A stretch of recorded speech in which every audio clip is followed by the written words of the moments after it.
Hello, everyone.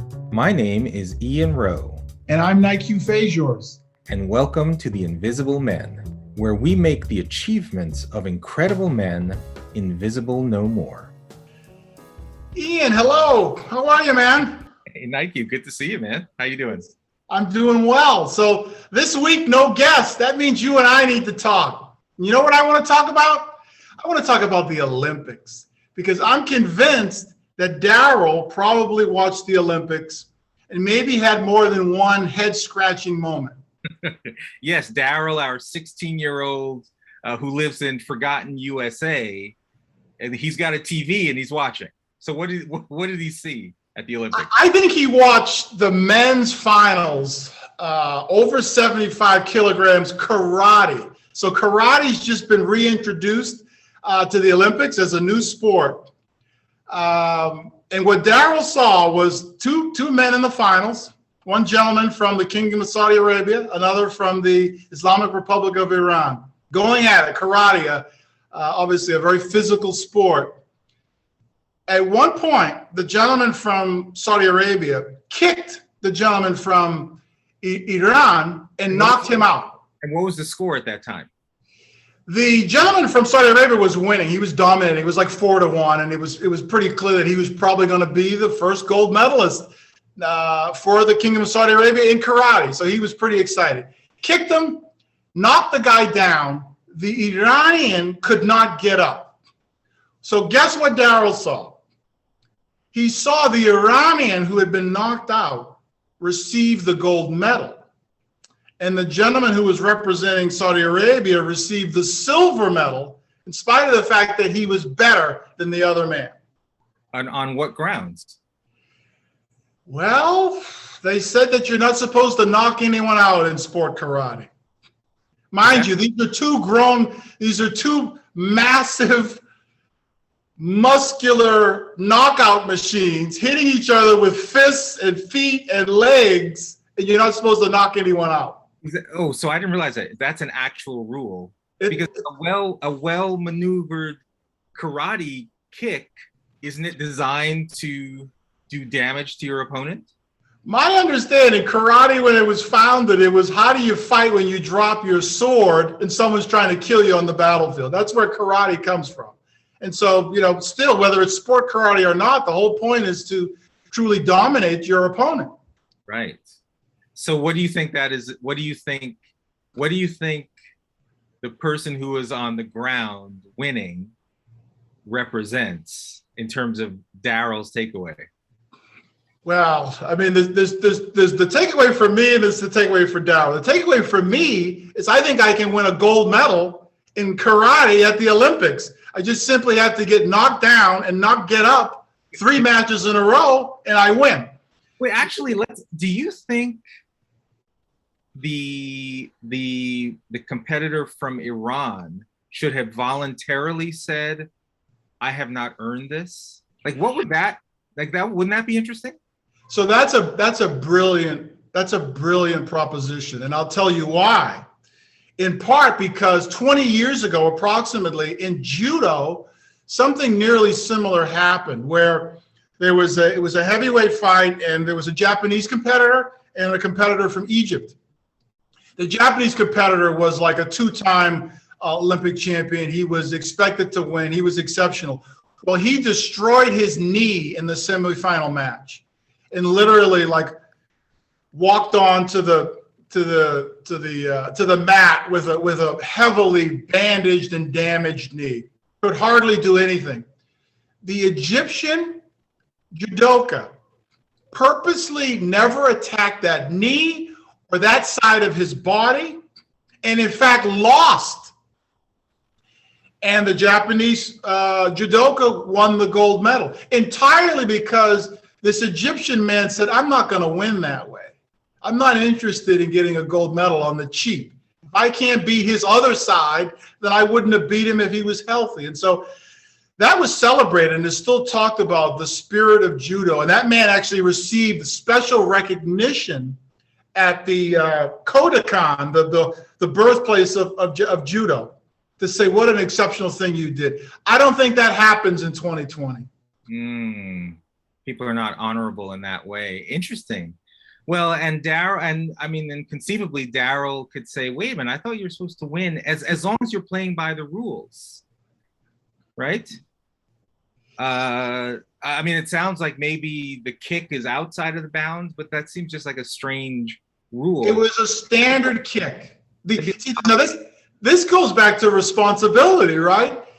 Is it the responsibility of the kicker to kick less hard, or is it a responsibility of his opponent to block the kick? I mean, if he had blocked the kick, he wouldn't have been knocked out.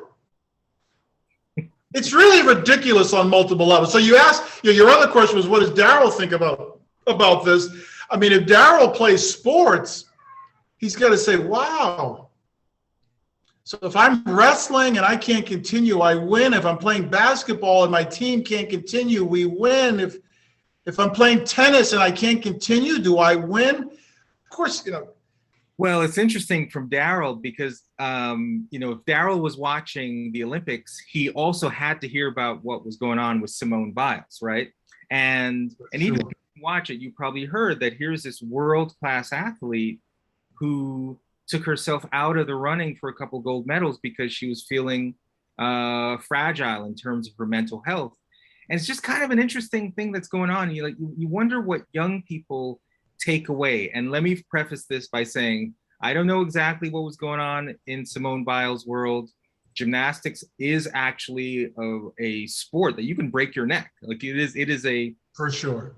It's a dangerous sport. It's not like, running per se. I mean, running has injuries as well, but it's unlikely that you'll break your neck if you make a mistake. So all that said, what does it mean when we start to celebrate people who don't move forward? So whether it's the karate person who won by losing, or other athletes that kind of take themselves out. I mean, I was really proud of Simone Biles' teammates. That's right. At the last minute that their star teammate was saying, nah, you know what, I can't do it. Imagine the pressure on them in that moment. In that moment, oof. They've worked for at least the last 4 years, if not most of their adulthood, right? Probably since they were 4 years old.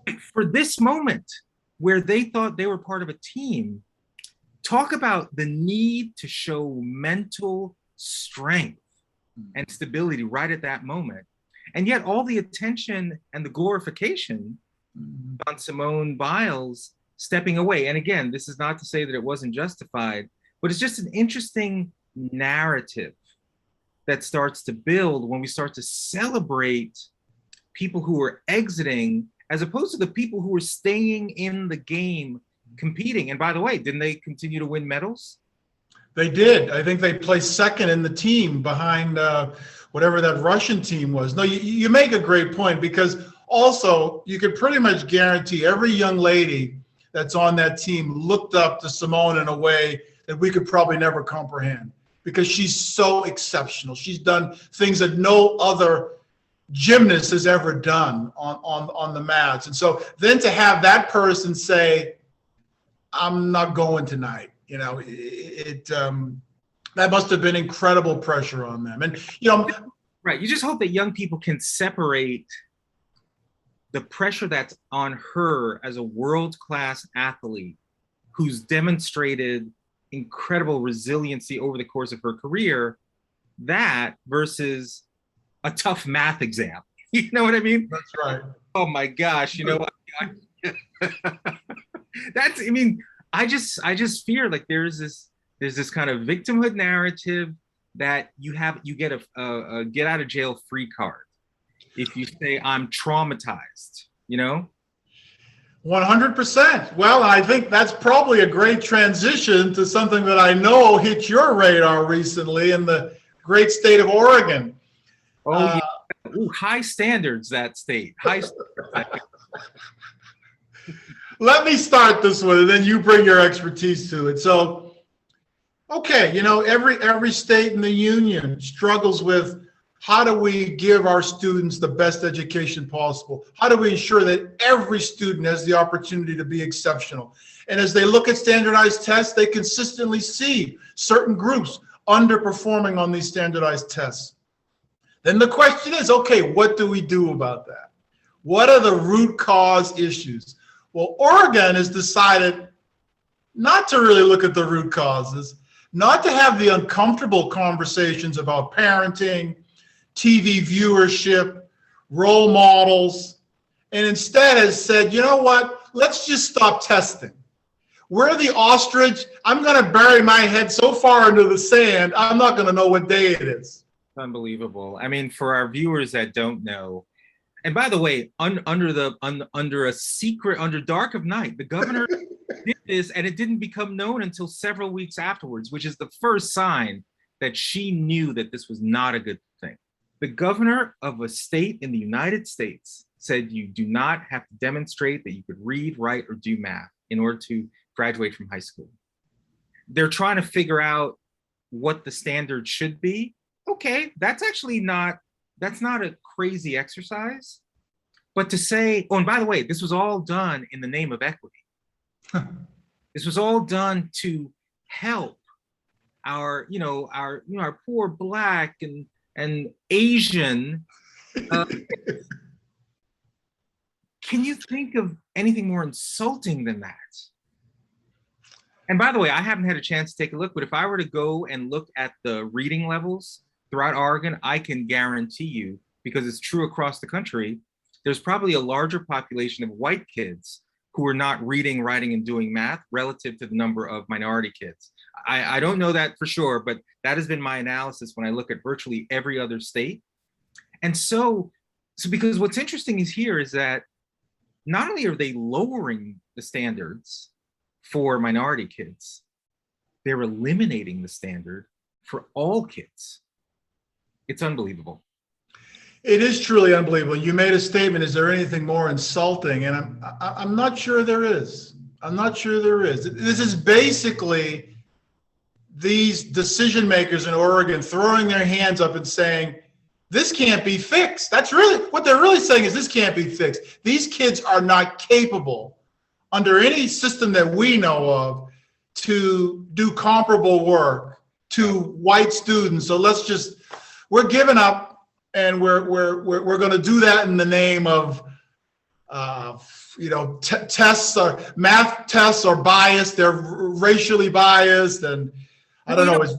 I actually really try to give people the benefit of the doubt. I really do, because I think we live in a world where we jump to conclusions, we demonize people we agree with. So how can we put ourselves in the shoes of the people who make a decision like this?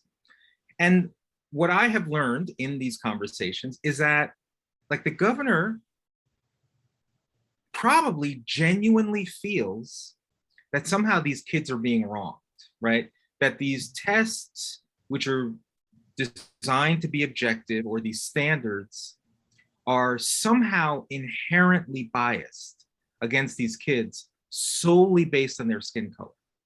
And so the question is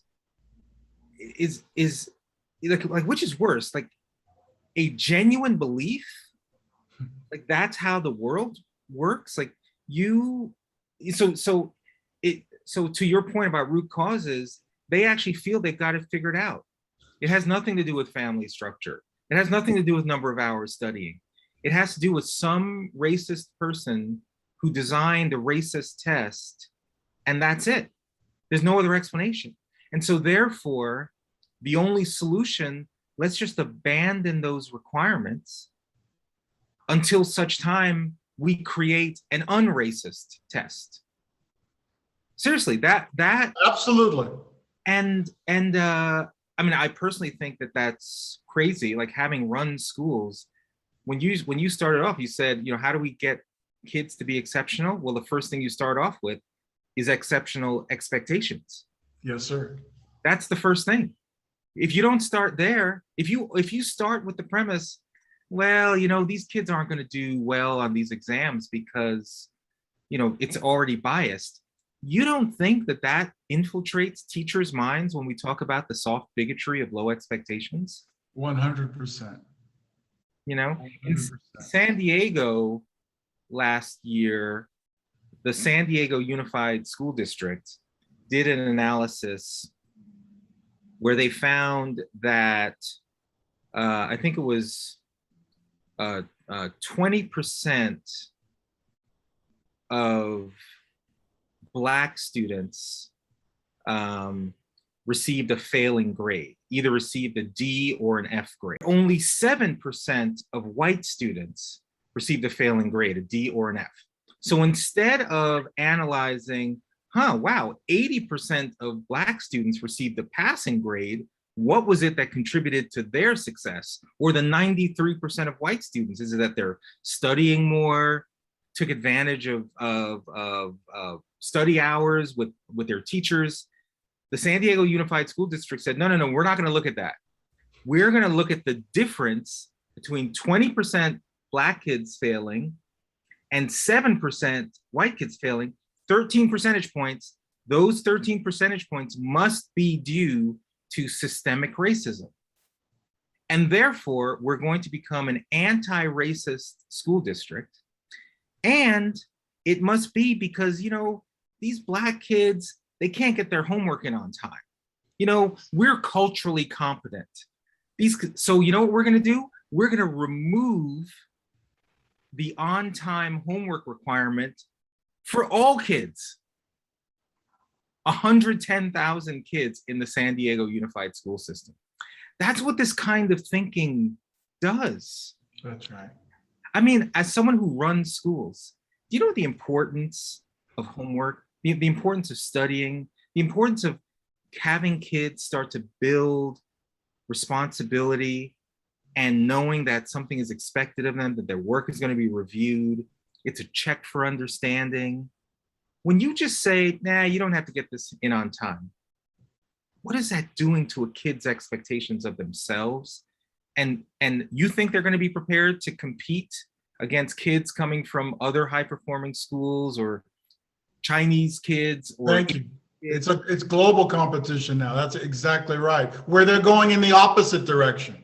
They're ratcheting up the competitiveness, which, the whole 997, you work from 9 a.m., 996, excuse me, you work from 9 a.m. to 9 p.m. 6 days a week. That's the expectation and standard. I'm not saying that's right either, but I'll tell you what, I know which outcome is going to produce higher efficiencies, higher performance.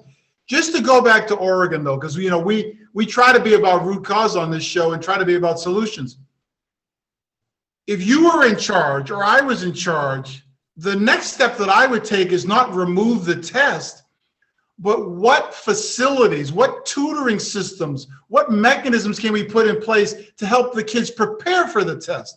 My kids are a little bit older than yours. I've been through the ACT, PSAT, SAT. You've got to pour countless hours into those tests to get good results. All my kids have tutors for that. Now, of course, not everyone can afford the tutor. That's where the city and the state of Oregon could be helpful. Help these kids that can't afford $1,000 for standardized test prep to get them that support. I mean, Darryl, right? I mean, imagine Darryl, 16 years old.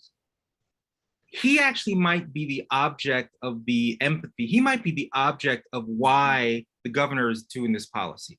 Mm-hmm. Darryl is victimized. He can't do it. So we got to do this and to quote equitable standards.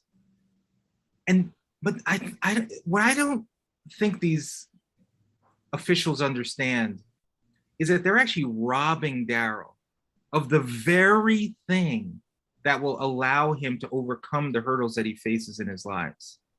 The ability to reach a high standard and have confidence that you were able to achieve it. That feeling, that skill, that capacity, that ability, that sense of agency, that is what we're robbing from children when we make decisions like this. And it's so much more painful when it's done in the name of equity. Honestly, it's the most perverse form of discrimination. Ian, well said. To bring it back to the Olympics, you probably didn't see this match, but at the freestyle wrestling 125 kilogram finals, There was a 21-year-old American, happened to be mixed race. His mom is African American, his dad is white American. He was going against the 3-time world champion. This kid's still in college, Gable. Cut to the chase, he won. With 13 seconds left, he was losing by 3 points, and he won with half a second remaining. I saw that match, actually. Yes. Did you see the joy on his face? You talk about achieving something. Yep. He's been wrestling since he was 5. Did he want a shortcut to get to that place? Was he looking for a helping hand? Was he looking for someone to give him, oh, you know, I'm disadvantaged. Give me 3 points before the match starts. No. He did the impossible, beat a 3-time world champion. His legacy is now established. Right. And that's, you know, and the truth is, you know, if I had to have 10-minute lesson to teach Darryl and his friends, I'd spend much more time on Gable and what he did over the course of his life. And that match, I'd spend 9.5 minutes of that 10-minute lesson focused on resiliency, the courage he faced, all of those things, and probably 30 seconds on the Simone Biles situation. That's right.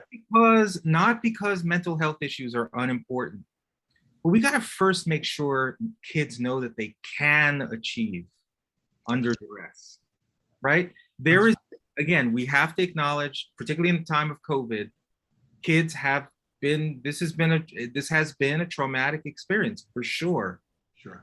But we can't have a movement where victimhood, quitting becomes the thing that is celebrated to the exclusion of those people like Simone Biles' teammates that hang in there and get the job done. Again, honoring Simone Biles and everything that she's done, but there was a disproportionate amount of attention paid to the victimization versus the truly heroic efforts of her teammates. Ian, I think that's a good way to wrap up this conversation, my friend. Thank you, and I'll see you next week. Awesome. As always, if our viewers want to see other episodes of The Invisible Men, go to www.invisible.men. Nique, always a pleasure. Good seeing you, brother. Bye-bye. Okay. Thank you for watching another episode of The Invisible Men. You can find other episodes at the AEI podcast channel on YouTube or the website invisible.men or wherever you listen to your favorite podcasts.